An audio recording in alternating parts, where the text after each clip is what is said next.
Good morning everyone. Today we are going to start a new topic, that is 14th principle of management, and that was given by Henry Ford. So we all know that it's very difficult to learn 14th principle of management, but today I will give you a very easy and simple trick by which you can easily learn your 14th principle of management. So let's start our topic. So here we have father and son. Son asks to his father that, Dad, you see USSR. Then father replies to his son that OIC. So it's our 14th principle. First is division of work. A is authorities and responsibilities. D is discipline. U is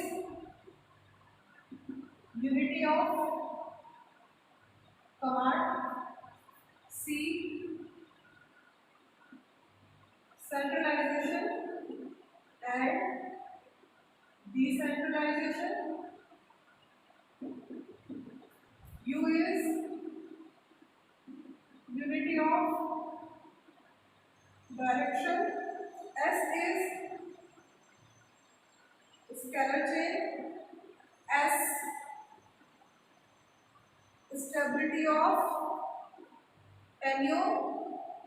R is remuneration. O is order. I is initiatives. S is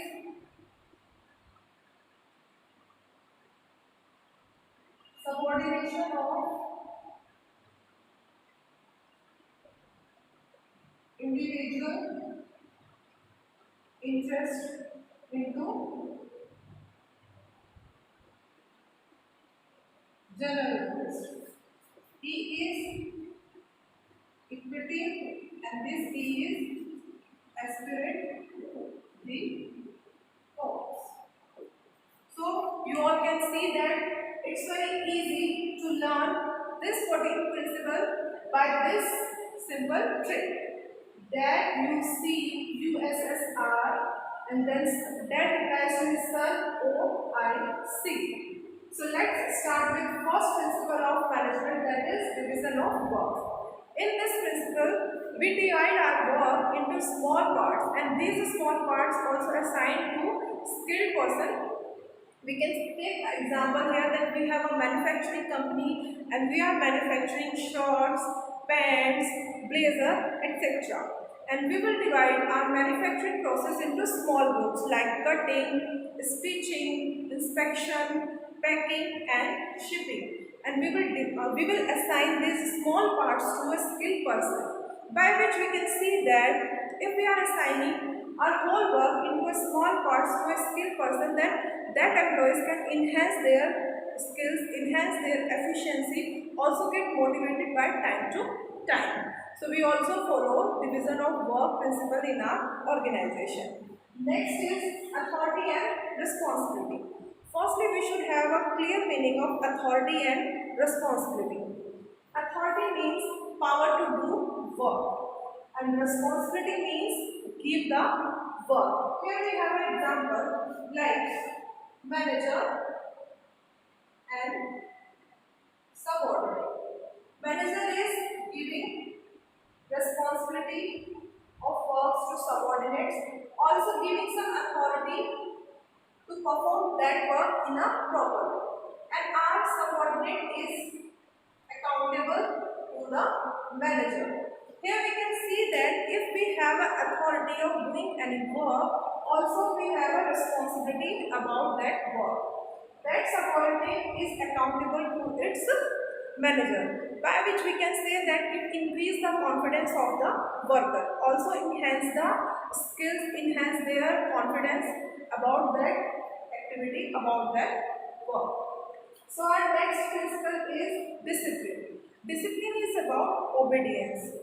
Obedience is like we can say that we have to respect the rules and regulation of the organization. If we are doing all the works in a disciplined way, in the proper way, or we can follow all the rules and regulations, so we can say that we can decrease the wastage of time, decrease the wastage of resources. So we should always follow all the work in the disciplined way. Next principle is unity of command. Unity of command means one boss and one subordinate. A subordinate can easily have a boss by which he receives the order, and also he is responsible to that particular boss. In unity of command, we can say that we can easily ease our work in that way कि if a person is commanding a particular subordinate, then he can easily target that task. If we have a multiple number of boss, then employees can get confused about how to complete the task of different bosses. So we can say that there should be a one boss to one subordinate. Next is centralization and decentralization. Firstly, we should have the meaning of centralization and decentralization. Centralization means making decision process with one person, and in decentralization, dispersal of power of making decision more than one person.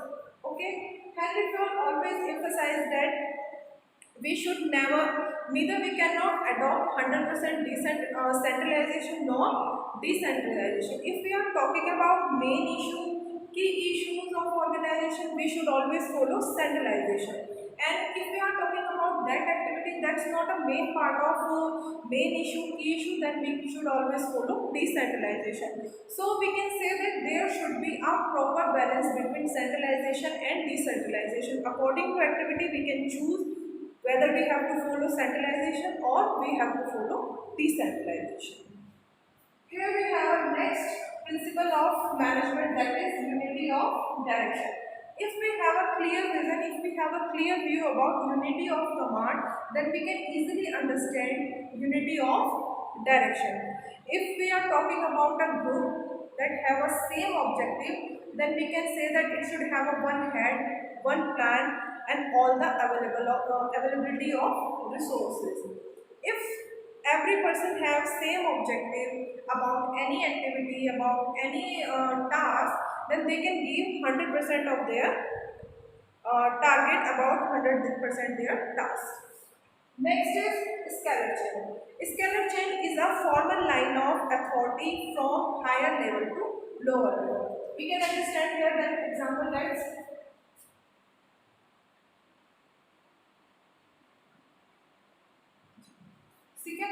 see, if G wants to coordinate to A, then he has to go for F, then E, then B, then C, then D, then A. He has to communicate like in this process. We can say that in this principle, we have to follow the hierarchy level of any in the organization, that top level to lower level, lower level to top level to middle level to lower level. We should follow the hierarchy level in any organization.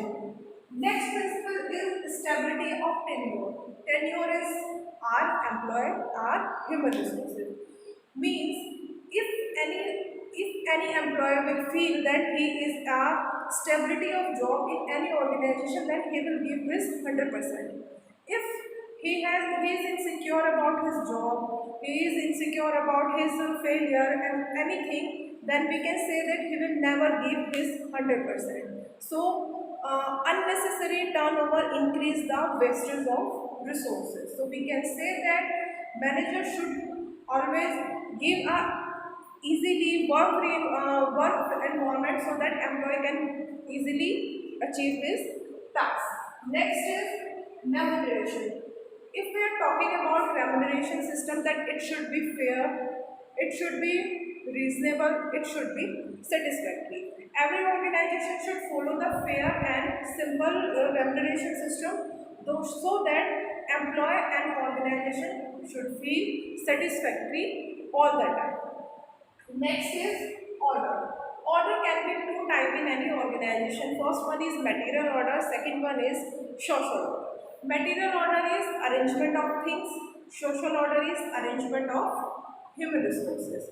If we always listen that right person at right job at the right time with the right resources. If all the things will be at the right place, then we can easily achieve our target. We can achieve easily our goals.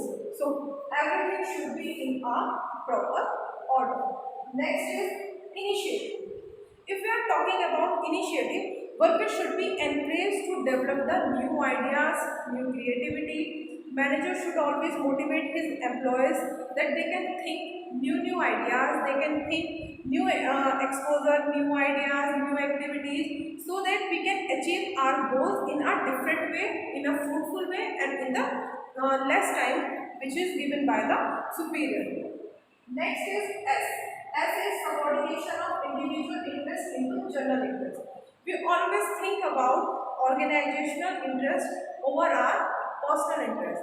Here we can take an example. If our company is going to start a new activity, new plan, and he has to think about a new tender, and my family member is also offering that tender in the 25 rupees, and other company is offering that tender in the 23 rupees. If I think about personal interest, then I will go with that 25 rupees tender. If I think about organizational interest, then I will think about that other companies that is giving 23 tender. So here we can say that we always should think about our organizational interest over our individual interest. Next is E. E is stand for equity. Manager always should be kind and fair regarding to his employees. He should not be biased, or he should not ever discriminate his employees on the basis of caste, religion, belief, etc. Manager should always maintain a environment that should be very free, workly environment, and always employees feel very comfortable in the organization. So it's all depend on the managers that we can create the very good and hesitate-free environment in the organization. Next is the esprit de corps.